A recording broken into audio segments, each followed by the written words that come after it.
Assalamualaikum warahmatullahi wabarakatuh. Nama saya Elizabeth Tawi. Saya adalah sedang magang untuk menjadi calon kepala unit di Bimba AIUEO Pusaka Rakyat. Untuk saat ini saya akan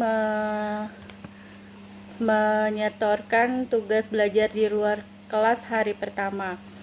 Yang pertama, apa pengertian fun learning? Fun learning adalah proses belajar yang sepenuhnya menyenangkan bagi anak. Yang kedua, mengapa proses belajar harus fun learning? Karena proses pendidikan harus berbasis cinta dan kasih sayang agar setiap anak dapat merasakan bahagia dalam proses belajarnya.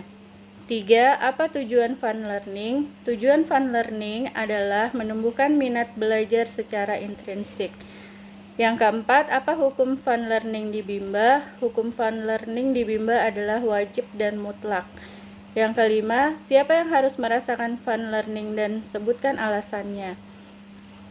Yang harus merasakan fun learning yaitu anak, karena anak harus merasakan proses dan suasana belajar yang menyenangkan dan tidak boleh sedikitpun anak merasa terpaksa. Yang keenam, siapa yang harus menciptakan fun learning dan sebutkan alasannya? Yang harus melaksanakan fun learning adalah motivator. Karena motivator bertanggung jawab penuh menciptakan suasana belajar yang menyenangkan. Yang ketujuh, bagaimana cara menciptakan fun learning? Dengan cara mengajak anak berdialog, bercerita, mendongeng, dan bermain bahasa Bimba.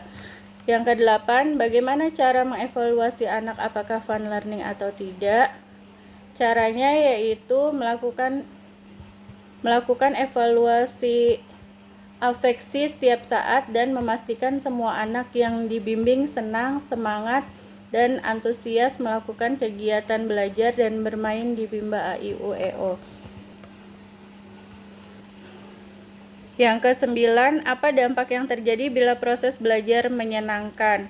Anak akan menjadi lebih senang, semangat, antusias melakukan kegiatan bermain sambil belajar sehingga setiap anak merasakan bahagia dalam proses belajarnya. Yang ke-10, apa dampak yang terjadi bila proses belajar tidak menyenangkan? Anak akan mudah bosan, tidak senang dalam proses kegiatan belajar. Yang B, jawablah pertanyaan mengenai metode small step system berikut ini. 1. Apa pengertian small step system?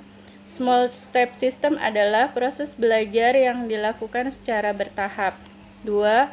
Mengapa proses belajar harus dilakukan secara bertahap atau small step system? Karena tidak mungkin menyenangkan proses belajarnya jika tidak bertahap. 3. Apa tujuan small step system? Agar proses belajar yang menyenangkan dapat tercipta. 4. Bagaimana cara agar motivator dapat mewujudkan proses belajar yang small step system?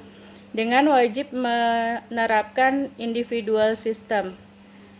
Yang kelima, apa dampak yang terjadi bila proses belajar small step system? Anak akan lebih tertarik dan akan lebih menikmati proses belajarnya secara bertahap sesuai dengan kemampuannya. Yang keenam, apa dampak yang terjadi bila proses belajar tidak small step system? Anak akan mudah bosan dan stres karena diberikan materi pembelajaran yang tidak sesuai dengan kemampuannya. Demikianlah laporan tugas dari saya. Mohon arahannya jika ada yang belum pas.